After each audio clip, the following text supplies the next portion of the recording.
Rebirth of doctor devil episode 11। हर्ष ने अचानक से उन दो हाथों को देखा जो उसकी कमर पर आ गए थे और पीछे मुड़ा।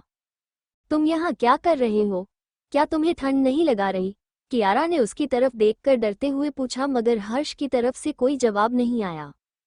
हर्ष, क्या तुम मुझसे प्यार करते हो?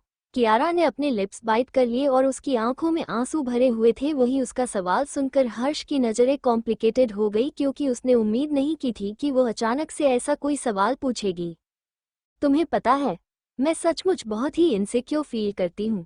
मुझे कशिश की तुम्हारे साथ एंगेजमेंट के बारे में पता था, मगर फिर भी मैं तुमसे प्यार करने लगी। मैं अपना बेस्ट देना चाहती हूँ ताकि सबको ये भरोसा हो जाए कि मैं हूँ वो जो तुम्हारे साथ होना डिजर्व करती हूँ। मुझे लगा कि आज रात तो वो मोमेंट है जब मैं ये बात सबके सामने प्रूफ कर दूंगी। मगर मैंने उम्मीद नहीं की थी कि कशिश अचानक पार्टी में इतनी स्टनिंग और हाई हेडेड एटीट्यूड के साथ आ जाएगी। सब लोग उसके पीछे फेसिनेटेड हो गए थे, यहाँ तक कि तुम भी। हर्ष, क्या तुम्हें रियलाइज हुआ कि आज रात तुम उसकी तरफ किस तरह से देख रहे थे? हर एक नज़र जो तुम उसकी तरफ देखते थे वह एक चाकू की तरह मेरे दिल पर वार कर रहा था। मैं बस किसी भी कीमत पर तुम्हारे साथ रहना चाहती थी। मैं तुम्हें खोना नहीं चाहती। हर्ष, मैं डर गई थी। मैं सचमुच बहुत डर गई थी। जब कियारा बोल रही थी तो उसकी आंखों से लगातार आंसू बहे जा रहे थे, जिसे देखकर हर्ष का दिल दर्द और सिंपैथी से दुखने लगा। पार्टी में सारी बेइज्जती के बावजूद भी कियारा एक आंसू नहीं रोई थी, लेकिन अब जब कोई आसपास नहीं है तो वह इतनी बुरी तरह रो रही है। उसकी बातें एक एक करके उसके दिल पर वार कर रही थी, जिसकी वजह से उसे अपने आप दर्द और गिल्ट फील होने लगा। वो उन बातों से इनकार नहीं कर सकता था जो कियारा ने अभी अभी कही थी। उसे मनाना होगा कि उसका दिल सचमुच आज तेजी से धड़का था जब उसने कशिश को देखा। कियारा के चेहरे से आंसू पोंछते हुए हर्ष ने गहरी सांस छोड़ते हुए कहा, रोना बंद करो, तुम्हारा सारा मेकअप खराब हो जाएगा और तुम खूबसूरत नहीं लगोगी। कियारा ने ना में सर हिलाते हुए कहा, मैं अब खूबसूरत नहीं लग रही हूँ। आज रात मेरी सारी डिग्निटी चली गई। जो भी मैंने किया या फिर जो मुझे नहीं करना चाहिए था, अब तो मैं तुम्हें भी खोने वाली हूँ। क्या तुम्हें अभी भी फर्क पड़ता है कि मैं खूबसूरत लगूंगी या फिर नहीं? क्या बात कर रही हो तुम? मैंने कब कहा कि तुम मुझे अपनी जिंदगी में नहीं चाहिए? हर्ष थोड़ा हेल्पलेस फील कर रहा था, मगर उसकी टोन में अफेक्शन साफ नजर आ रहा था। कियारा आगे आए और उसने अपने पतले हाथों को जेटली उसके गले के आसपास लपेटा और अपनी कर्वी बॉडी को उसके ब्रॉड चेस्ट के अगेंस्ट प्रेस किया। उसकी आंखों में आंसू भरे हुए थे और उसने उसकी तरफ पैरों की उंगलियां पर खड़े होकर देखा और जेटली हर्ष के होठों पर किस किया। वहीं दूसरी तरफ कशिश के अंदर एक अजीब सा गुस्सा और अकेलापन भरता जा रहा था। वो कोई बेवकूफ नहीं थी। अगर कमलेश्वरी की बातों से उसके ऑब्वियस मोटिव्स होना समझ पाए तो इतने साल उसका जीना बेकार था। अब उसे पता चला कि यहाँ पर उसे भेजने का मकसद हर्ष और कियारा को पेपराजी से बचाने के साथ साथ उसे एक मॉडल और फायदे की चीज के तौर पर इस्तेमाल करना भी था। इतने सालों में उसने सक्सेना परिवार की तरफ से कोई भी पार्टी अटेंड नहीं की थी, मगर इस बार सक्सेना परिवार का इनविटेशन इतना भी सिंपल नहीं था जितना नजर आ रहा। क्या मुझे तुम्हारे सामने घुटनों पर बैठकर भीख मांगनी पड़ेगी कि तुम मेरे कहने पर एक पार्टी अटेंड करो? कमलेश्वरी की बातें अभी भी उसके दिमाग में घूम रही थी। अब जब वो इस बारे में सोच रही है तो उसे समझ में आया था कि कमलेश्वरी के पास सचमुच कारण था उसके सामने भीख मांगने का, क्योंकि उसे ठाकुर ग्रुप की लिस्ट में आना था और अपना फायदा निकलवाना था। कशिश, बुरा मत मानना, मगर मुझे कहना पड़ेगा कि यह सक्सेना परिवार के सारे मेंबर्स जितना मैंने सोचा था उससे भी ज्यादा गिरे हुए हैं। तुम्हारे कैरेक्टर को देखकर और उनके बिहेवियर को देखकर मुझे सचमुच बहुत ज्यादा डाउट होता है कि क्या तुम सच में सक्सेना परिवार की बेटी हो। कशिश ने ये सुनकर एक कड़वी मुस्कुराहट दी और अपने लिए एक और ड्रिंक लेते हुए फूड एरिया में जाकर बैठते हुए बोली, हाँ, कुछ बार मुझे भी डाउट होता था, मगर मैंने डीएनए टेस्ट करवाया है। वेल, तो फिर तुम डेफिनेटली अपनी मॉम पर गई हो और इन सक्सेना परिवार का गंदा खून तुम्हारा अंदर नहीं आ पाया जो तुम इन सब से अलग हो। रितिका ने हेल्पलेसली और सिंपैथी तरीके से कहा। उसे क्यों ऐसी फैमिली में पैदा होना था? कशिश ने कुछ नहीं कहा, बस वही बैठी रही और खिड़की के उस मोटे से ग्लास के जरिए वह बाहर के स्काईस्क्रैपर को देख रही थी जो रात के चमकते हुई लाइट्स में चमक रहे थे। वो कलरफुल दुनिया धीरे धीरे उसकी आंखों के सामने ब्लरी होने लगी। अकेलापन, सफोकेशन, सब कुछ उसे घेरे हुए था। बस कशिश ड्रिंक किए जा रही थी, एक के बाद एक ग्लास। रितिका उसके लिए सॉरी फील कर रही थी और साइलेंटली बिना कुछ बोले उसे देख रही थी।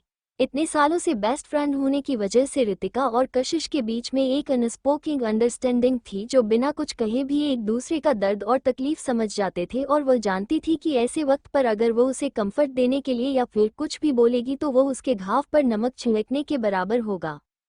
क्योंकि कई बार जो तकलीफ दर्द नहीं देता है, वो तकलीफ किसी की सिंपैथी भरी बातें दे जाती हैं जो आपको तुरंत तोड़ देती हैं, और खासकर के उनके मामले में, क्योंकि वो दोनों ही काफ़ी ज़्यादा प्राउड थी।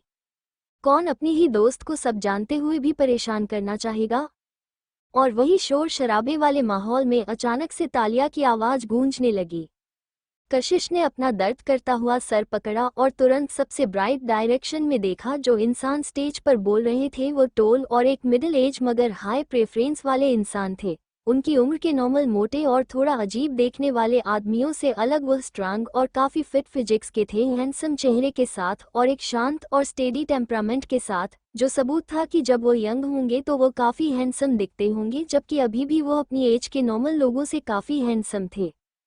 उनके फेशियल फीचर्स कशिश को कुछ जाने पहचाने लग रहे थे जब वो उन्हें देख रही थी।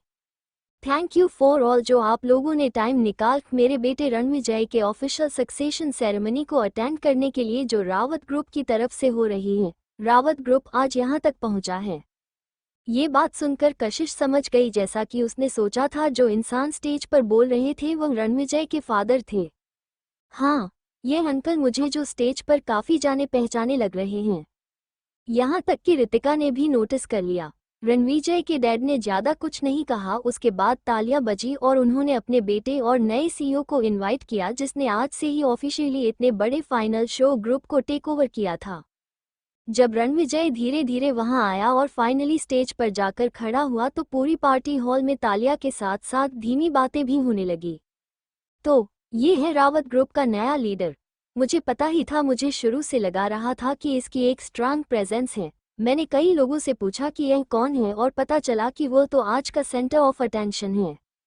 वो इतनी यंग एज में भी इतना हैंडसम होने के साथ साथ इतना स्ट्रांग प्रेजेंस रखता है। मुझे तो लगा था कि रावत ग्रुप का नया सीईओ कोई टकला और मोटा इंसान होगा। मैंने उम्मीद नहीं की थी कि कोई ऐसा इंसान निकलेगा। वही रणविजय को स्टेज पर देखकर रितिका भी हैरान हो गई। तो ये रणविजय है रावत ग्रुप का नया डायरेक्टर और रावत ग्रुप का नया ग्लोबल सीईओ, जो थोड़ी देर पहले उसकी दोस्त के साथ डांस कर रहा था। वही कशिश टेबल के सहारा लेकर खड़ी हुई। उसकी टोल और सिलेंडर बॉडी हल्की सी अनस्टेडी थी। सर दर्द की वजह से उसे तकलीफ हो रही थी। उससे कंट्रोल करते हुए वो आगे जाने लगी। कशिश ने आज ही कहा था कि वो रणविजय की लाइफ के सबसे इम्पोर्टेंट मोमेंट में शामिल होना चाहती है। भीड़ में खड़े होकर कशिश स्टेज पर खड़े सबसे हाई पोजीशन पर खड़े इंसान को देख रही थी। उसकी आज की अपीयरेंस उसके लिए ऐसी थी जैसे उसका सेवियर हो, जिसने उसे बेइज्जती और शर्मिंदगी के खाई से निकाला था। वो भी एक लड़की थी। आफ्टर ऑल, कैसे वो इस तरह किसी के प्रोटेक्शन और बचाने पर इम्प्रेस नहीं होती? नहीं, सिर्फ आज नहीं, जिस मूवमेंट से वो उसकी जिंदगी में आया था वो उसकी तरफ अट्रैक्ट होने लगी थी। वही रणविजय भीड़ से अलग सीधा खड़ा था। उसके फीचर्स डिप और यूनिक थे। उसके एक्सप्रेशन हवा की तरह लाइट, जैसे वो अपने हर एक इमोशन को कंट्रोल कर सकता हो। वो शांत, refined, indifferent, cold, sharp, serious, strict सब एक साथ नजर आ रहा था। और उसके एक्सप्रेशन बिल्कुल सीरियस थे, जो एक अजीब सा प्रेशर क्रिएट कर रहे थे, जो प्राउड और शार्प था। उसकी आवाज़ जेंटल थी, ना ही ज़्यादा फास्ट और ना ही ज़्यादा स्लो, मगर फिर भी वो लोगों को हैरान कर रही थी। ऐसा इंसान। वही साइड में कमलेश्वरी एडमिशन के साथ स्टेज पर खड़े रणविजय को देख रही थी। उसे पक्का यकीन था कि आज रात के बाद से कई पावरफुल लोग अपनी पूरी कोशिश करेंगे रावत परिवार के साथ अच्छे रिश्ते बनाने की। वो सोच रही थी कि किस परिवार की बेटी की इतनी अच्छी किस्मत होगी जो रावत परिवार में बहू बनकर जाएगी। थोड़ा डिसअपॉइंट फील करते हुए उसने सक्सेना परिवार की कट सिचुएशन के बारे में सोचा। अगर रावत परिवार सचमुच किसी परिवार के साथ रिश्ता जोड़ना चाहेगा तो वो सक्सेना परिवार तो किसी कीमत पर भी नहीं हो सकता। इस बारे में सोचकर कमलेश्वरी ने एक गहरी सांस ली, मगर तब उसे कियारा का ख्याल आया। कमलेश्वरी ने आसपास अपनी नज़रें घुमाई तो उसे कियारा कहीं नजर नहीं आई, इसलिए उसने अपने असिस्टेंट की तरफ मुड़कर पूछा, कियारा कहाँ है? मुझे नहीं पता मैम, मगर हर्ष सर भी यहाँ नजर नहीं आ रहे हैं।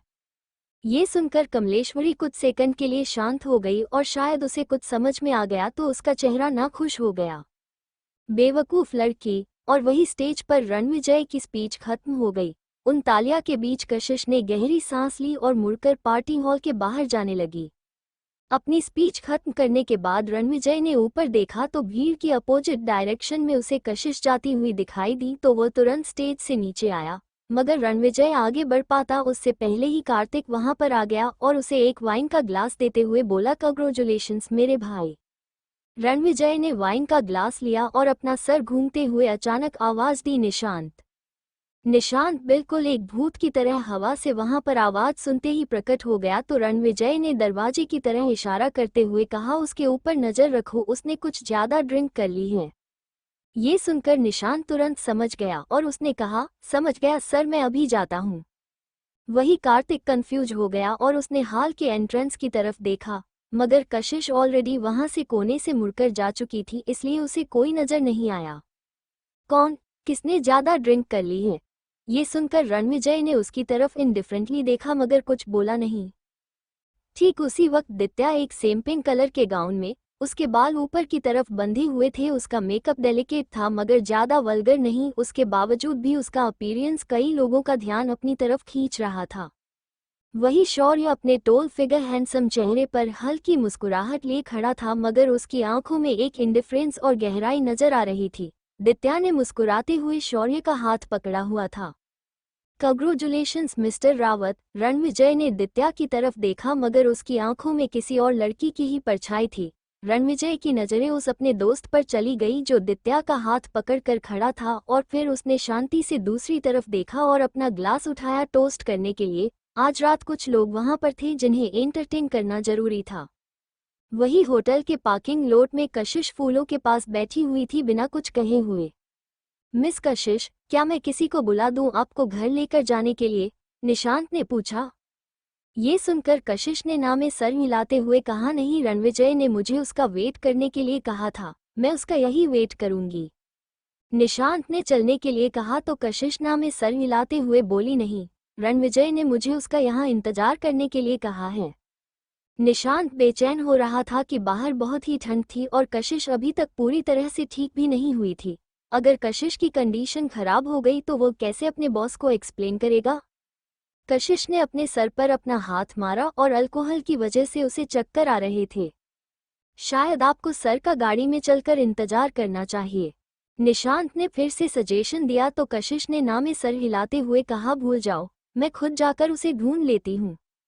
निशांत को ऐसा फील हो रहा था जैसे वो यही इसी वक्त मरने वाला हो। वह जानता था कि उसके बॉस पक्का इस वक्त इम्पोर्टेंट तो लोगों से सोशलाइज हो रहे होंगे और यहाँ पर कशिश क्लियरली नशे में है। अगर वो अंदर गई तो क्या वो डिस्टर्बेंस क्रिएट नहीं कर देगी?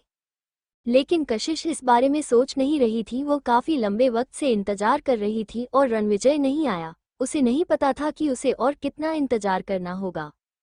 कशिश सीमेंट के फ्लावर बेड को पकड़ते हुए खड़ी हुई, मगर वो अपने आप को खड़ा ठीक से नहीं कर पाई और पीछे की तरफ गिरने लगी। निशांत मदद करना चाहता था। इट्स ओके, मैं ठीक हूँ, थैंक यू।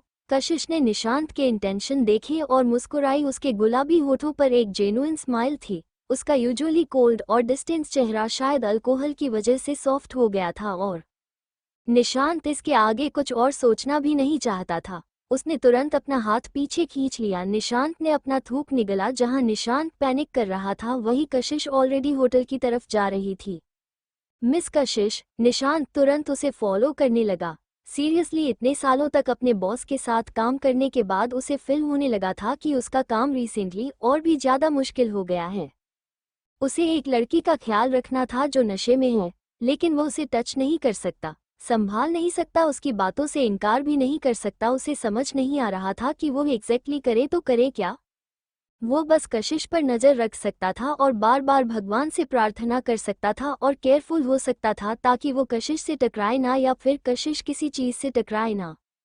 लेकिन जिस चीज का सबसे ज्यादा आपको डर होता है वो जरूर होती है, जैसा कि अभी हो रहा था। कशिश ने एक्सीडेंटली पार्किंग लॉट जो उसके सामने था उसे किक कर दिया और उसकी हाई हील्स की वजह से वह पीछे की तरफ गिरने लगी। उसके आसपास कुछ भी नहीं था, एक छोटी सी चीज भी नहीं जिसका सपोर्ट लेकर वह अपने आप को संभाल सके। निशांत तुरंत आगे बढ़ा मदद करने के लिए, लेकिन जब उसने अपने बॉस को तेजी से वहां आते हुए देखा तो उसके कदम रुक गए और उसने एक राहत की सांस ली। जो ओकड़नेस की उम्मीद उसने की थी वह हुई नहीं और एक हवा के झोंके की तरह उसके बॉस वहां से गुजरे और कशिश डायरेक्ट जाकर रणविजय की बाहों में गिरी। कशिश हैरान हो गई और अपने आप को खड़ा होना चाहती थी मगर रणविजय और भी टाइटल ही पकड़ लिया। हिलो मत। रणविजय की broad chest, strong heart beat, deep और मैग्नेटिक आवाज और जानी पहचानी कोल्ड सांसों की वजह से कशिश ने स्ट्रगल करना बंद कर दिया। रणविजय, हाँ मैं ही हूँ। रणविजय ने कशिश को जवाब दिया और उसकी तुने में एक खुशी नजर आ रही थी। बस उसकी आवाज सुनकर ही वो बंद आंखों से समझ गई कि वो वही है। ऐसा ही होना चाहिए। कशिश ने एक गहरी सांस ली और रणविजय से थोड़ा दूर होने की कोशिश की मगर उसके हाई हील्स क्लियरली नशे में होने की वजह से उसके लिए ठीक नहीं थे। वो बस मुड़ी ही थी जिसकी वजह से ऑलमोस्ट वो गिरने वाली थी। रणविजय के लंबे हाथ उसकी कमर के आसपास टाइट हो गए और कशिश ने अपने हाथ उसके कंधे पर रख दिए और जाकर कंफर्टेबली रणविजय के गले लग गई। जब वो लोग गाड़ी में भी जाकर बैठे उनकी पोजीशन बिल्कुल नहीं बदली। वो लोग थोड़ी देर पहले होटल से निकले थे और कशिश कंफर्टेबली रणविजय की बाहों में लेटी हुई थी और उसकी जानी पहचानी खुशबू को महसूस करते हुए सिक्योर फील कर रही थी। उसके नर्वस जो कुछ मिनट पहले ही टेंस थे वो रिलैक्स हो गए थे और उसके अंदर अल्कोहल और भी तेजी से फैल रहा था। उसके सर में अभी भी दर्द हो रहा था और उसका सर इतना घूम रहा था कि वो और किसी चीज के बारे में सोचना ही नहीं चाहती थी। क्या तुम ठीक फील कर रही हो? अचानक से रणविजय ने पूछा और उसका बड़ा सा हाथ उसके बालों को सहला रहा था। जब वो बोल रही थी तो कशिश की पलकें बहुत ही भारी थी, इसलिए उसने अपना सर खिड़की के एक तरफ किया और बंद आंखों से ही हाँ में सर हिला दिया। सर दर्द कर रहा है? रणविजय ने अपना सर उठाया पूछा और कशिश ने अपनी आंखें धीरे से खोलकर उसकी तरफ देखा। जो छोटी छोटी लाइट शहर की बाहर थी वो गाड़ी की खिड़की के वजह से अंदर भी चमक रही थी। कशिश की आंखें हल्की लाल थी और उसमें एक उदासी साफ नजर आ रही थी। उसके लिए बुरा फील करते हुए रणविजय ने वापस उसे अपने गले लगा लिया। एक बार फिर उसके गले लगे हुए कशिश ने जेटली गहरी सांस छोड़ी और कंप्लीटली रिलैक्स हो गई। अल्कोहल की वजह से उसका सर अभी भी घूम रहा था और उसकी आंखें बंद थी। कशिश रणविजय के गले लगी हुई थी और उसने फिर से एक गहरी सांस छोड़ी। रणविजय ने अपना सर नीचे झुकाकर उसका चेहरा देखा जो अल्कोहल की वजह से लाल हो गया था। उसका कोल्ड आउट ऑफ डेमोनो गायब हो गया था और उसके बाल हल्के से मैसी हो गए थे और उसके गालों पर बिखरे हुए थे। उसकी लंबी पलकें हर एक सांस के साथ हल्की फड़फड़ा रही थी और वो बहुत ही ज्यादा पीसफुल नजर आ रही थी। गाड़ी आगे की तरफ बढ़ रही थी और आधे घंटे बाद फाइनली वो लोग पाइनवुड मैनर पहुंच गए। सर हम पहुंच गए हैं। रणविजय ने कशिश की तरफ देखा जैसे वो सो गई थी। शांत आवाज में बोला, तुम पहले बाहर निकलो। भले ही वो कशिश की तरफ देख रहा था मगर ड्राइवर और निशांत ने जल्दी से दरवाजा खोला और गाड़ी से बाहर आ गए। रणविजय ने अपना हाथ आगे बढ़कर कशिश के बालों को ठीक किया और जेटली अपनी उंगलियों से उसके गाल सहलाते हुए बोला, हम घर आ गए हैं। कशिश की पलकें फड़फड़ाई मगर उसने अपनी आंखें नहीं खोली बल्कि वह और भी कंफर्टेबल होकर उसके गले लग गई। उसके हाथ रणविजय के कमर के आसपास पूरी तरह लिपटे हुए थे जैसे वह नहीं चाहती कि वो हिले भी। वो यह वार्मथ एंजॉय कर रही थी और नहीं चाहती थी कि अचानक से यह गायब हो जाए। रणविजय ने उसकी कमर के आसपास लिपटे हुए उसके हाथों को देखा और फिर उसकी तरफ जो उसके बाहों में इतने कंफर्टेबल सो रही थी तो वो खुद को मुस्कुराने से रोक नहीं पाया। उठना नहीं है, यहाँ पर बहुत ही अच्छा लग रहा है, कशिश ने धीमी आवाज में जवाब दिया। कशिश की बात सुनकर रणविजय की आंखें डिप होने लगी। सिर्फ वही दोनों गाड़ी में बचे हुए थे तो गाड़ी में एक हल्की शराब की खुशबू और कशिश की फ्रेग्रेंस फैली हुई थी। उसने हाथ आगे बढ़कर कशिश की चिन को उठाया और उसकी आवाज को और हार्श थी, तुम्हें क्या अच्छा लगा रहा है? ये कितना वार्म है। अब कशिश नशे में होने के साथ साथ हल्की नींद में थी। वो बस अपने कानों में रणविजय की डिप और मैग्नेटिक आवाज सुन पा रही थी और जो मन में आ रहा था वो जवाब दे रही थी। उसने अपना सर उसकी चेस्ट पर रखा हुआ था और बोल रही थी, अगर तुम अभी इसी वक्त मुझे किस करती हो तो मैं तुम्हें यही सोने दूंगा आज रात, डील? रणविजय उसके नजदीक आया। उसकी वार्म सांसों में भी एक हल्की सी अल्कोहल की सेंट थी जो जेटली उसके कानों पर पड़ रही थी। कशिश ने अपनी आंखें किसी तरह स्ट्रगल करते हुए खोली और आंखें खोलते ही उसे रणविजय की जो लाइन दिखाई दी। कशिश कुछ सेकंड के लिए रुकी और फिर अपना सर उठाते हुए उसकी जो लाइन पर हल्का सा किस कर दिया। उसकी इस हरकत से रणविजय की आंखों में एक हैरानी दिखाई दी। भले ही उसने यह बात खुद कही थी मगर वह तो बस मजाक कर रहा था। उसने उम्मीद नहीं की थी कि वह एक्चुअली खुद सामने से उसे किस करेगी। वह हैरानी जल्दी ही चली गई और एक और इंटेंस इमोशन ने उसकी जगह ले ली। उसने कशिश का चेहरा अपनी तरफ करते हुए कहा, यह वाली काउंट नहीं होगी, मुझे एक और चाहिए, फिर से करो।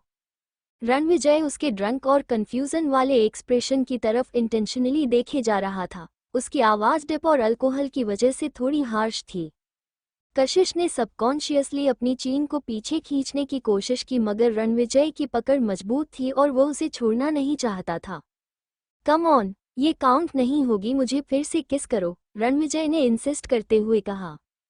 कशिश की भौहें हल्की सी आपस में सिकुड़ गई और वह खुश नहीं नजर आ रही थी। वह सचमुच गुस्से में थी। उसने उसे आखिर में किस किया मगर गुस्से में आकर उसने अपने दांतों से रणविजय के होठों के कोने को काट लिया जिसकी वजह से एक शार्प दर्द महसूस हुआ रणविजय को। और फिर कशिश वापस उसके गले लग गई और एक कंफर्टेबल पोजीशन चुनकर फिर से सोने की कोशिश करने लगी और इस बार बिल्कुल नहीं हिली। रणविजय ने अपनी टंग से अपने होठों के कोने को अंदर की तरफ लिक किया और एक स्ट्रांग और ब्लडी फ्लेवर को टेस्ट किया। वो रिजल्ट से काफी सेटिस्फाई था, लेकिन ज्यादा वक्त नहीं लगा जब रणविजय फिर से अनकंफर्टेबल फील करने लगा। ये लड़की, क्या इसे नहीं पता कि यह नशे में है तो ये किससे डील कर रही है? क्या नशे की हालत में कोई भी इससे कुछ भी कहेगा तो ये कर देगी? अगर आज उसके साथ वो नहीं होता और कोई और होता तो? ये सोचकर रणविजय की भौहें आपस में सिकुड़ गई। इस लड़की का एडवांटेज लेना बहुत ही ज्यादा आसान हो जाता है जब यह नशे में हो। वो थोड़ी देर के लिए शांत रहा और फिर उसने अपनी बाहों में सोती हुई कशिश को देखा और सीरियस आवाज में पूछा, कशिश, क्या तुम्हें पता है कि मैं कौन हूँ? कशिश फिर से हिली और शायद अपने आप से ही बोली, रणविजय। ये सुनकर रणविजय ने एक राहत की सांस ली और वो हल्के से हंसा, हाँ बोलो, तुम बहुत शोर मचाते हो। इसके बाद कार में काफी लंबे वक्त तक शांति फैली रही और थोड़ी देर बाद अचानक से रणविजय हंसने लगा। वो बहुत शोर मचाता है। ये पहली बार था जिंदगी में जब उसके ऊपर ऐसा इल्जाम लगा था मगर फिर भी वो कशिश की इस कंप्लेंट को पूरी तरह से खारिज भी नहीं कर सकता था। आफ्टर ऑल वो सचमुच उसके सामने कुछ ज्यादा ही बोलने लगता है। उसने अपनी टंग से फिर से अपनी कटे हुए होठ को हल्के से टच किया। उसने उम्मीद नहीं की थी कि हुई नशे में उसका टेम्पर इतना हाई हो जाता होगा। वही मारिया दरवाजे पर काफी टाइम से इंतजार कर रही थी। पहले पहले वो कंफ्यूज हो गई जब उसने निशांत और ड्राइवर को गाड़ी से बाहर आकर अकेले जाते हुए देखा। उसने बॉस या फिर कशिश के लिए दरवाजा क्यों नहीं खोला? उसे लगा कि रणविजय और कशिश खुद ही बाहर आ जाएंगे, लेकिन काफी देर हो गई और गाड़ी में से कोई भी मूवमेंट नहीं हो रही थी। उसे कुछ देर पहले ही कॉल आ गया था कि उसे 2 कप हैंगओवर सूप बनाकर रखना है मगर कोई भी गाड़ी से बाहर नहीं आ रहा था। कई बार उसका मन हुआ कि वो गाड़ी के पास जाए और जाकर देखे, मगर वो जानती थी कि गाड़ी में सिर्फ रणविजय और कशिश ही थे और उनका रिश्ता क्या है वो भी बहुत अच्छे से जानती थी। अगर वो वहां गई और उसने उन्हें डिस्टर्ब कर दिया तो सिचुएशन काफी ऑकवर्ड हो जाएगी। 1 और घंटे इंतजार करने के बाद मारिया ने फाइनली हार मान ली और अपने रूम में वापस चली गई सोने के लिए। वो बुढ़ी हो रही थी और आजकल के यंग लोगों का मुकाबला नहीं कर सकती थी। अगली सुबह जल्दी कशिश ने रणविजय की बाहों में ही अपनी आंखें खोली। आंखें खोलते ही जो सामने उसे नजारा दिखाई दिया वो उसके रूम के जैसा नहीं था। उसने अपनी आंखों को मसाला और फिर से देखा, तब जाकर उसे रियलाइज हुआ कि वो एक्चुअली गाड़ी में ही है। बाहर के ब्राइट आसमान और खूबसूरत नज़ारे को देखते हुए उसे काफी जाना पहचाना लगा। कुछ सेकंड समझने के बाद कशिश हैरान हो गई। क्या उसने पूरी रात घर के बाहर गाड़ी में ही बिताई? गुड मॉर्निंग सनशाइन, एक डिप आवाज कशिश को अपने पीछे से सुनाई दी जिसकी वजह से वह हैरान हो गई। उसने पीछे मुड़कर देखा तो रणविजय का हैंडसम चेहरा उसे अपनी आंखों के सामने दिखाई दिया। कशिश कुछ सेकंड के लिए हैरान रही और उसके बाद उसे एहसास हुआ कि उसकी पूरी बॉडी रणविजय के चेस्ट के अगेंस्ट लिन है, तो उसने सबकॉन्शियसली रणविजय की बाहों से आज़ाद होकर सीधे बैठने का फैसला किया। वही सेम टाइम पर उसके सर में बहुत तेज दर्द हो रहा था। वो इस फीलिंग को बहुत अच्छे से पहचानती थी क्योंकि पहले भी उसने कई बार ड्रिंक की थी। वो एक हैंगओवर का सिस्टम्स था, तभी उसे रिएक्ट करने में इतना ज़्यादा वक्त लगा। ये पहली बार था कि उसने अपनी पूरी रात गाड़ी में बिताई थी और वह भी एक आदमी की बाहों में डिपली सोते हुए। हम आउट, जैसे ही कशिश बोलने वाली थी एक शार्प दर्द उसे अपने होठों में महसूस हुआ जिसकी वजह से उसकी बात बीच में ही रुक गई। कशिश ने बोलने की कोशिश की तो उसे अपने मुंह में बहुत तेज दर्द महसूस हुआ। उसने अपने दोनों हाथों से अपने मुंह को कवर कर लिया और उसकी भौहें दर्द की वजह से आपस में सिकुड़ गई। हो क्या रहा है? उसके मुंह में इतना दर्द क्यों हो रहा है और उसे कुछ याद क्यों नहीं आ रहा? उसका दिमाग ड्रम की तरह बजे जा रहा था। कशिश ने अपनी मेमोरीज को याद करने की काफी कोशिश की मगर उसे एक भी चीज याद नहीं आ रही थी। कल रात हुआ क्या है? हे भगवान, कितना ड्रिंक कर लिया था उसने? क्या सोच रही हो तुम? एक डिप आवाज उसे अपने बगल से सुनाई दी। कशिश ने ऊपर देखा तो रणविजय ने अपना सर अपने एक हाथ पर रखा हुआ था और उसकी तरफ देखे जा रहा था। उसका चेहरा हमेशा की तरह हैंडसम था और अभी अभी उठने की वजह से एक लेजीनेस थी उसके चेहरे पर। उसकी एक्सपेंसिव शर्ट रिंकल हो गई थी और ऊपर के 2 बटन खुले हुए थे। रणविजय ने कशिश को एक हल्की मुस्कुराहट दी। उसका लेजी डेमोनो इतना ज्यादा चार्मिंग था कि कोई भी रेसिस्ट ना कर पाए मगर कशिश की नज़र रणविजय के मुंह के कोने पर टिकी हुई थी। उसने कुछ सेकंड तक उसकी तरफ देखा और फाइनली अपनी नज़रें रणविजय की आंखों की तरफ शिफ्ट की जिसमें स्माइल साफ नजर आ रही थी। कशिश थोड़ा सा शर्मा गई और फिर तुरंत अपनी नज़र हटाते हुए बोली, आई एम सॉरी, मैंने कल रात को ज़्यादा ही ड्रिंक कर ली थी और मुझे कुछ भी याद नहीं है। सचमुच ज़्यादा ड्रिंक करने की वजह से उसे कुछ याद नहीं था मगर वो कोई बेवकूफ़ नहीं थी। रणविजय के होठों पर जो चोट का निशान था उसे नज़रअंदाज करना मुश्किल था। भले ही बहुत छोटी सी चोट थी मगर उसके हैंडसम चेहरे पर बहुत ही आसानी से नोटिस की जा सकती थी। गिल्टी फील करते हुए कशिश ने रणविजय की शर्ट की तरफ पॉइंट करते हुए कहा, आई एम सॉरी, मैंने तुम्हारी शर्ट खराब कर दी, मैं इसके लिए पे कर दूंगी। पे कर दोगी? रणविजय की आवाज बिना किसी इमोशन के वहां पर सुनाई दी। तो कशिश ने हाँ में सर हिलाते हुए कहा, पक्का मेरी ही गलती होगी। हाँ थी तो, रणविजय ने इस बात से बिल्कुल इनकार नहीं किया। कशिश ने एक ऑकवर्ड स्माइल दी और उसके होठों में और सर में काफी दर्द हो रहा था। अचानक से रणविजय उसकी तरफ झुकने लगा। आर यू श्योर कि तुम पे करना चाहती हो? कशिश ने हाँ में सर हिलाते हुए कहा, मुझे करना चाहिए। रणविजय कुछ सेकंड्स के लिए शांत रहा और उसने शांत से पूछा, क्या तुम्हें कल रात का सचमुच कुछ याद नहीं है? कशिश का दिल तेजी से धड़कने लगा और वो थोड़ा अनईजी फील कर रही थी। मैं तुम्हारा होटल के पार्किंग लॉट में इंतजार कर रही थी। उसके बाद रणविजय उसकी अधूरी बात सुनकर हंसते हुए बोला, तो फिर पे कर दो। कशिश ने उसकी होठों पर लगे घाव की तरफ इशारा करते हुए कहा, तुमने इसके लिए कितना कंपनसेशन देने का प्लान किया है? ये सुनते ही कशिश की आंखों में एम्बारसमेंट दिखाई देने लगी। जो सवाल वो कब से अवॉइड करने की कोशिश कर रही थी वो आखिर में आ ही गया। मैं कल रात को ज्यादा ही ड्रिंक कर ली थी, मुझे याद नहीं है। तुम बचने की कोशिश कर रही हो? रणविजय ने अपनी आंखें शक से छोटी करते हुए पूछा।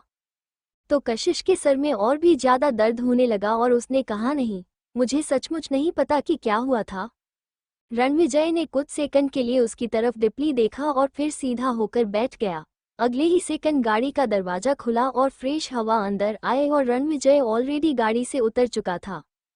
कोई बात नहीं, तुम अपना टाइम लो सोचने के लिए। ये सुनकर कशिश ने एक राहत की सांस ली। उसने रणविजय को विला के अंदर इंटर होते हुए देखा और उसके बाद वह भी गाड़ी से बाहर आई और बैकयार्ड के छोटे से घर में गई और फ्रेश होकर कपड़े बदले। उसने बहुत याद करने की कोशिश की कि कल रात क्या हुआ था मगर उसे एक भी चीज याद नहीं आ रही थी। जब कशिश वापस विला के अंदर आई नाश्ते के लिए तो रणविजय ऑलरेडी फ्रेश हो चुका था और उसने नए कपड़े पहन लिए थे। वो डाइनिंग टेबल पर बैठा हुआ था, शायद उसके ही ब्रेकफास्ट के लिए आने का इंतजार कर रहा था। अभी तक कुछ याद नहीं आया। जैसे ही कशिश उसके सामने आकर बैठी रणविजय ने अपना सर उठाया और उसकी तरफ आधी मुस्कुराहट के साथ देखा।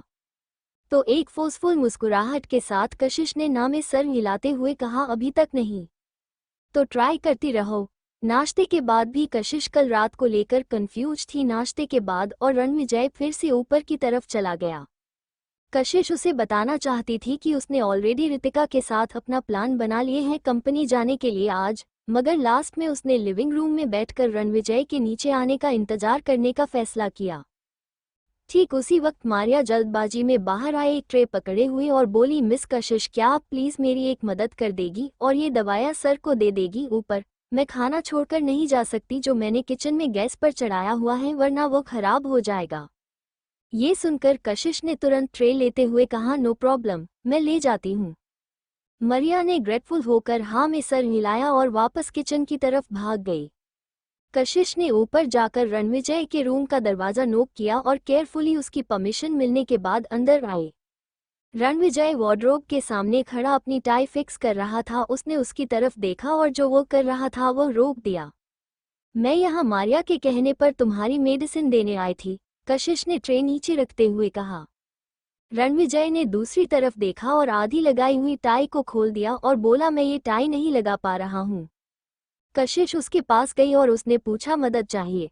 रणविजय ने कोई जवाब नहीं दिया मगर टाई कशिश के हाथों में रख दी। कशिश ने उसकी डिप ब्लू स्ट्रिप वाली टाई उठाई और उसकी टाई लगाने लगी। रणविजय ने अपना सर झुकाकर अपने सामने खड़ी लड़की को देखा। उसकी स्किन डेलिकेट और बिल्कुल फ्रेश थी, उसकी नोज बिल्कुल ऊपर और सीधी, उसके आईलैशेस नीचे की तरफ झुके हुए थे और हल्के से लिप्स उसने दबाए हुए थे। वो उसकी चुप्पी में भी बहुत खूबसूरत लग रही थी। जो खुशबू उसके आसपास घूम रही थी वो इतनी लाइट, इतनी साफ थी कि वो अपने आप को उसके नज़दीक झुकने से रोक नहीं पाया।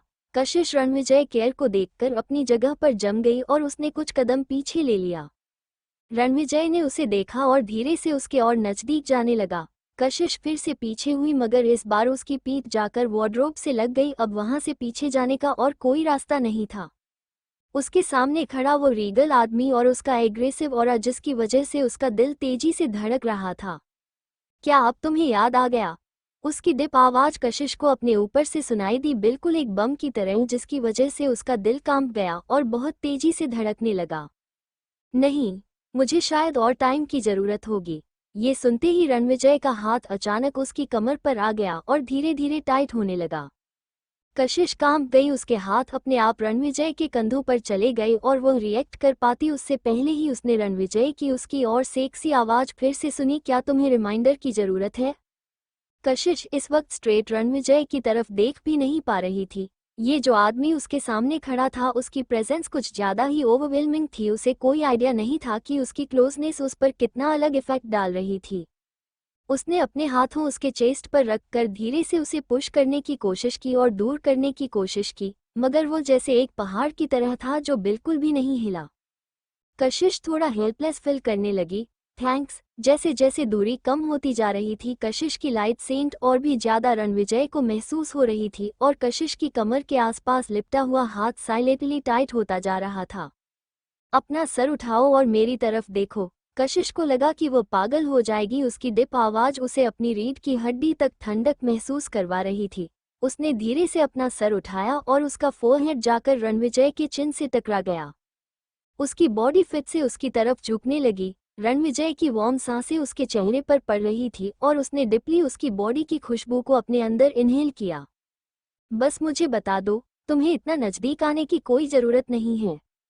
मैं शब्दों में एक्सप्लेन नहीं कर पाऊंगा। क्लियरली रणविजय हल्का सा मुस्कुराया और धीरे धीरे उसकी कमर पर हाथ रखते हुए उसे अपने और भी नजदीक खींच लिया। मुझे अपने एक्शन से तुम्हें याद दिलाना होगा। कशिश के दिल ने एक धड़कन छोड़ दिया और वह जवाब दे पाती उससे पहले ही रणविजय ने जेंटली अपना सर नीचे झुकाया और उसके लिप्स पर किस किया। कशिश ने उसे डोज करने की कोशिश की मगर उसने उसे इतनी सख्ती से पकड़ा हुआ था और उसके हाथों को अपने चेस्ट पर रखा हुआ था। कशिश ने अपना मुंह खोलने की कोशिश की उसे रोकने के लिए, मगर रणविजय ने इस मौके का फायदा उठाते हुए फोर्सफुली उसके लिप्स को अलग कर दिया। रणविजय के लिप्स अब कशिश के दांत और लिप्स के बीच में फ्रीली घूम रहे थे, जैसे किसी पंछी को उसका आसमान मिल गया हो। वो किस बहुत ही ज्यादा पैशनेट थी जिसकी वजह से कशिश को सांस लेने का भी मौका नहीं मिल रहा था। स्ट्रगल कर रही थी अपनी सांसों को कंट्रोल करने के लिए और जैसे ही उसे लगा कि उसके अंदर की सारी सांसें ऑलमोस्ट खत्म होने वाली हैं, रणविजय ने धीरे से उसे छोड़ा। कशिश ने टाइटली रणविजय की शर्ट को पकड़ा हुआ था और वह लंबी लंबी सांस ले रही थी। उसके गाल शर्म से लाल थे और उसकी आंखें हल्की सी धुंधली पड़ गई थी। उसके लिप्स जिसे अभी अभी उसने किस किया था वह हल्के से सूज गए थे और उस पर मॉइस्चर नजर आ रहा था, जिसे देखकर रणविजय की आंखें फिर से डार्क होने लगी। सांस लो, रणविजय ने लाइटली कहा। कशिश ने कुछ सेकंड लिए अपनी सांसों को कंट्रोल में करने के लिए। उससे पहले ही रणविजय ने फिर से अपना सर झुकाया और उसके सॉफ्ट लिप्स पर किस करने लगा। ये किस और भी ज्यादा डिप और ज्यादा इंटेंस थी। वो उसे फोर्सफुली किस कर रहा था और उसके हाथ उसकी कमर के आसपास और भी ज्यादा टाइट होते जा रहे थे। कशिश अचानक हुई दूसरी किस पूरी तरह हैरान हो गई, मगर उसकी बॉडी अपने आप उसके कमांड फॉलो कर रही थी और बीच बीच में वो सांस भी ले रही थी। उनकी लगातार लंबी लंबी और गहरी गहरी सांसों की आवाज़ वहां पर रूम में गूंज रही थी, जिसमें हल्के उनके लिप्स और टंग की भी आवाज़ आ रही थी, जो उस शांत रूम में बिल्कुल क्लियर थी। काफी लंबी किस के बाद रणविजय ने ना चाहते हुए भी उसे छोड़ा। रणविजय ने अपना फोरहेड कशिश के फोरहेड से लगाया। उनकी सांसें एक दूसरे से टकरा रही थी और एक दूसरे की बॉडी उनके बहुत ही नजदीक थी। क्या अब तुम्हें याद आया? उसकी आवाज लो और सेक्सी थी, जो कशिश को गूसबम्प्स दिला रही थी। उसने जल्दी से हाँ में सर हिलाते हुए कहा, मुझे याद आ गया, मुझे याद आ गया है। अगर उसे जल्दी याद नहीं आया तो उसे डर था कि यह आदमी कुछ और कर देगा है। उसे इस तरह देखकर रणविजय सॉफ्टली हंसने लगा। ये लड़की, ऐसा लगता है कि इसे सचमुच कुछ भी याद नहीं है जो कल रात हुआ था। उसने लाइटली उसकी नाक पर किस करते हुए कहा, तो फिर बताओ कि कैसे तुमने कंपनसेट करने का प्लान किया है? कंपनसेट? कोई भी ऐसी चीज के लिए कैसे कंपनसेट कर सकता है? कशिश बिल्कुल चुप हो गई। वो समझ रही थी कि रणविजय की बातों का मतलब क्या है। वो बहुत अच्छे से समझ रही थी। रणविजय अपनी डिप और डार्क आंखों से काफी देर तक उसकी तरफ देखता रहा और फिर उसने धीरे धीरे अपनी पकड़ उसकी कमर पर ढीली करते हुए कहा, ITS ऑलराइट, तुम अपना टाइम लो सोचने के लिए। वो हाथ धीरे धीरे कशिश की कमर के आसपास से गायब होने लगा तो कशिश ने अपने पलके झुकाए, जो हल्की सी कांप रही थी। जब रणविजय उससे दूर होने लगी तो कशिश की पकड़ उसकी चेस्ट पर अचानक मजबूत हो गई, जिसकी वजह से उसकी निटली आयरन की हुई शर्ट हल्की सी खराब होने लगी। रणविजय का टोल फिगर अपनी जगह पर जम गया और उसने सर झुकाकर कशिश की हल्के कांपते हुए हाथों को देखा, जिसने उसकी शर्ट को टाइटली पकड़ा हुआ था। क्या बात है? उसने अपना सर घुमाकर उसकी तरफ देखा और उसकी आंखों में कंफ्यूजन साफ नजर आ रहा था। तभी कशिश अचानक से आगे की तरफ से झुकी और एक वार्म किस उसके लिप्स पर कर दी। वो सॉफ्ट टच एक इलेक्ट्रिक शॉक की तरह था, जो कशिश की बॉडी से होते हुए डायरेक्टली उसके दिमाग तक पहुंच रहा था। वही अचानक कशिश की गई उसकी हरकत से रणविजय की आंखें हल्की छोटी हो गई और वो इंटेंशनली कशिश की तरफ देखने लगा, जिसने अचानक से उसे अप्रोच किया था। वो किस बहुत ही छोटी थी। कशिश ने जेंटली रणविजय के पतले होठों से अपनी दूरी बनाई और फिर अपनी आंखें उठाकर उसकी तरफ देखने लगी। उसकी ब्राइट आंखें सख्त और डोमिनेटिंग थी, जो रणविजय के ऊपर टिकी हुई थी, और उसने अचानक कहा, रणविजय चलो एक साथ हो जाते हैं। रणविजय चलो एक साथ हो जाते हैं। ये सुनते ही रणविजय की आंखों में कुछ डीप इमोशंस दिखाई दिए, बिल्कुल एक इंक की तरह। कशिश उसकी तरफ ही देख रही थी और उसके बदलते हुए एक भी सिंगल एक्सप्रेशन को उसने मिस नहीं किया। उसका चेहरा बहुत ही ज्यादा सख्त था, जिसकी वजह से सामने वाले को बिल्कुल समझ न आए कि वो सोच क्या रहा है। क्या हुआ? तुम नहीं चाहते? कशिश की पकड़ अचानक उसकी शर्ट पर लूज होने लगी। उसे सचमुच समझ नहीं आ रहा था कि इस आदमी का दिमाग में चल क्या रहा है। जैसे ही वो अपने दोनों हाथ पीछे खींचने वाली थी, रणविजय ने टाइटल उसके हाथों को पकड़ लिया और फिर कशिश को खींचते हुए दरवाजे की तरफ ले जाने लगा।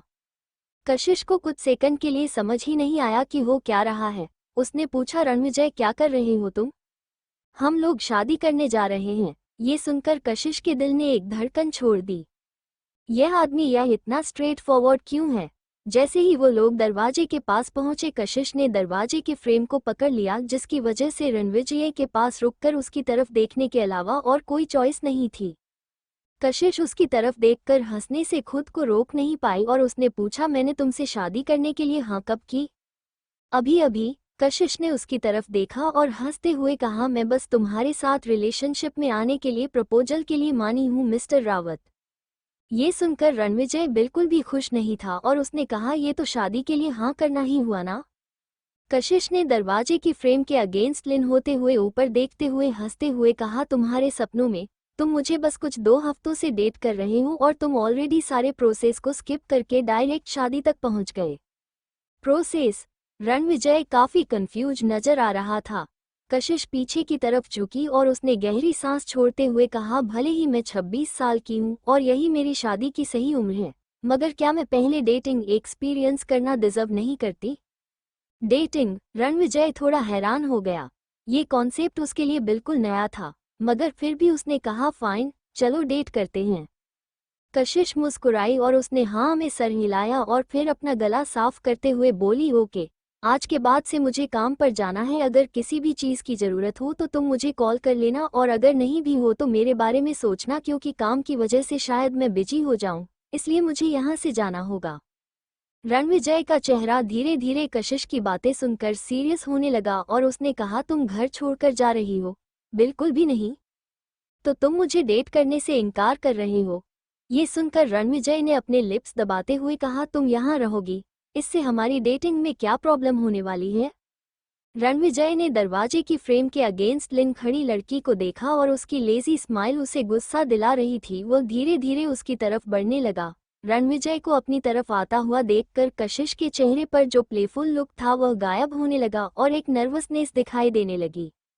हल्के से मुस्कुराते हुए रणविजय उसकी तरफ झुका। उसका हैंडसम चेहरा कशिश के चेहरे से सिर्फ कुछ इंचेस की दूरी पर था और उनकी सांसें फिर एक दूसरे से टकरा रही थी। तुम ये जानबूझकर कर रही हो, है ना? रणविजय की आवाज डिप और टेम्पटेशन से भरी हुई थी। तुम फाइनली मेरे साथ रहने के लिए मानी हो, मगर तुम और भी दूर जा रही हो। तुम सचमुच बहुत ही रुथलेस हो। कशिश का दिल बहुत तेजी से धड़क रहा था। उसकी क्लोजनेस, उसकी इंटेंस प्रेसिंग, उसकी टेम्पटेशन, वो बिल्कुल भी रेसिस्ट नहीं कर पा रही थी। वैसे भी हम एक साथ थोड़ी रहते हैं, मगर मैं तुम्हें हर रोज देख तो सकता हूं ना? कशिश के कान ये सुनकर लाल हो गए। यह आदमी, इसने बस एक हफ्ते में उसका दिल जीत लिया और इतनी आसानी से अभी हार मानने के लिए भी तैयार नहीं है। इसमें रुथलेस होने वाली क्या बात है? ऑलराइट, वो हार मानती है। वो चाहती भी नहीं थी कि रणविजय उसके पीछे हार मान ले या फिर ऐसी बातें करना छोड़ दे। वो 26 साल की थी, क्या वो कुछ वक्त के लिए किसी की स्वीटनेस और प्यार को एक्सपीरियंस नहीं कर सकती? वही कशिश का सवाल सुनकर रणविजय दरवाजे के फ्रेम के अगेंस्ट लिन हुआ और उसके कंधे पर अपना सर रख दिया। कशिश उसे नजदीक आता हुआ देखकर पीछे झुकने से खुद को रोक नहीं पाई और आखिर में रणविजय ने उसे टाइटली गले लगा लिया। कशिश ने ऊपर सर उठाकर उसकी आंखों को देखा, जो बिल्कुल रात के आसमान की तरह डार्क थी। रणविजय ने उसके लिप्स अपने लिप्स से जोड़ लिया और अपने दांत ऊपर करते हुए हल्के से बाइट कर लिया। कितनी केयरलेस लड़की हो तुम। हे, मैं केयरलेस नहीं हूँ। कशिश की आंखों में प्रोटेस्ट साफ नजर आ रहा था। रणविजय उसके और नजदीक आया और उसकी आवाज डिप थी। जब वो बोला तो उसके कुल लिप्स कशिश के लिप्स से हल्के हल्के टच कर रहे थे और हर एक शब्द हल्की की तरह था। मैं तुम्हें एक दिन भी ना देखूं तो मुझे तुम्हारी बहुत ज्यादा याद आती है, और तुम कह रही हो कि तुम कहीं और शिफ्ट हो जाओगी। क्या ये हार्टलेस होना नहीं है? ये सुनते ही कशिश का चेहरा तुरंत पके हुए सेब की तरह लाल हो गया। उसे ऐसा फील हो रहा था जैसे उसका दिल उसके चेस्ट में एक्सप्लोड हो जाएगा। उसका दिमाग ब्लैंक हो गया। वो उसकी मीठी मीठी बातों के लिए पहले से ही तैयार थी, मगर उसने उम्मीद नहीं की थी कि वो ऐसा कुछ बोलेगा। वो उसे एक दिन नहीं देखेगा तो उसकी याद आएगी। कशिश की पलकें फड़फड़ा रही थी जब उसने अपने नज़दीक खड़े आदमी के हैंडसम चेहरे को देखा, और वो अपनी फीलिंग्स को पूरी तरह से प्रक्रिया भी नहीं कर पा रही थी। यह आदमी सचमुच कुछ हो रही है। फर्स्ट इम्प्रेशन सचमुच काफ़ी इम्पैक्टफुल होता है। जब वो पहली बार उस अस्पताल में मिली थी तो उसने उसे एक बहुत बड़े इंसान के तौर पर देखा था जो उसकी पहुंच से दूर था। वो बिल्कुल शांत, कॉल, एलिगेंट, हम्बल और जेंटलमैन की तरह था, जो एक अलग ऑरा अपने आसपास रखता था। वो उन आदमियों की तरह नहीं लगा उसे जो किसी लड़की के लिए रुक जाए, मगर उसने कभी उम्मीद नहीं की थी कि यह आदमी जब उसके साथ बात फ्लर्ट करने की आएगी तो सिंपली हर इंसान से आगे निकल जाएगा। और उसके अलावा वह अपने सख्त चेहरे के साथ भी कितना ज़्यादा हैंडसम था, तो कौन उसे रेसिस्ट कर पाएगा? उसे कभी नहीं लगता था कि ही वो किसी के लुक्स के पीछे पागल हो सकती है या फिर लुक से अट्रैक्ट हो सकती है, लेकिन रणविजय को फेस करते हुए उसे ऐसा फील हो रहा था कि उसे फिर से अपने कैरेक्टर के बारे में सोचने की ज़रूरत है। वो इस टेम्पटेशन को रेसिस्ट क्यों नहीं कर पा रही है? यही रहो, ओके। रणविजय की टेम्प्टेड आवाज़ फिर से उसके कानों में सुनाई दी। नहीं।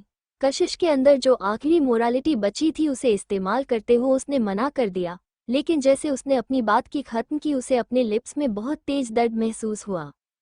रणविजय ने गुस्से में फिर से उसके लिप्स को बाइट किया था। शायद उसकी सख्ती देखकर रणविजय उसके होठों को बाइट करने के बाद सीधा खड़ा हो गया। उसकी भौहें आपस में सिकुड़ी हुई थी, जो इस मोमेंट पर उसकी नाखुशी और गुस्सा साफ दिखा रही थी। कशिश अपने आप को रोक नहीं पाई और उसने अपनी उंगलियां बढ़कर उसके फोरहेड को धीरे से सहलाया और हल्के से मुस्कुराते हुए बोली, क्या तुम गुस्सा हो मुझसे? तुम्हें पता है इस दुनिया में बहुत सारे ऐसे लड़के हैं जो मुझे डेट करने के लिए तैयार हैं। कशिश क्लियरली अपनी उंगलियां के नीचे के फोरहेड ऊपर टेंशन महसूस कर सकती थी। कशिश, रणविजय की आवाज तुरंत सीरियस हो गई और उसकी आंखों में वार्निंग साफ नजर आ रही थी। क्या उसे फर्क पड़ता है? ऑफ कोर्स पड़ता है। कैसे वो किसी और को अपना खजाना ले जाने दे सकता है जो उसे जिंदगी भर के लिए अपने पास चाहिए? वही उसकी वार्निंग देखकर कशिश के दिल में कुछ ओवरफ्लो होने लगा था। उसके फोरहेड से अपना हाथ पीछे खींचते हुए कशिश ने उसकी तरफ मुस्कुरा कर देखते हुए कहा, मैं सच बोल रही हूँ, प्यार इतना आसान नहीं होता, हमें हर बार ट्राई करते रहना होगा। तो चलो कोशिश अभी से शुरू करते हैं। कशिश ने अपना हाथ उठाया और केयरफुल होते हुए वो टाई एडजस्ट करने लगी जो उसने रणविजय को पहनाई थी, और वही रणविजय का अभी भी गुस्से वाला चेहरा देखकर कशिश अपने पैरों की उंगलियां पर खड़ी हुई और लाइटली उसके गाल पर और चिन पर किस करते हुए बोली, मैं तुम्हारा इंतजार करूंगी कि तुम मुझसे शादी करो। ये सुनकर रणविजय की आंखें थोड़ी रिलैक्स हुई। जो गुस्सा हो उसके दिल में भरा हुआ था वह धीरे धीरे गायब होने लगा और बिना किसी सबूत के पूरी तरह गायब हो गया। कुछ सेकंड की चुप्पी के बाद वो फिर से बोला, तुम जा सकती हो ये घर छोड़कर, लेकिन तुम्हारे लिए जगह मैं ढूंढूंगा जहां तुम रहोगी। कशिश ने इस बार रणविजय के बाद से इनकार नहीं किया।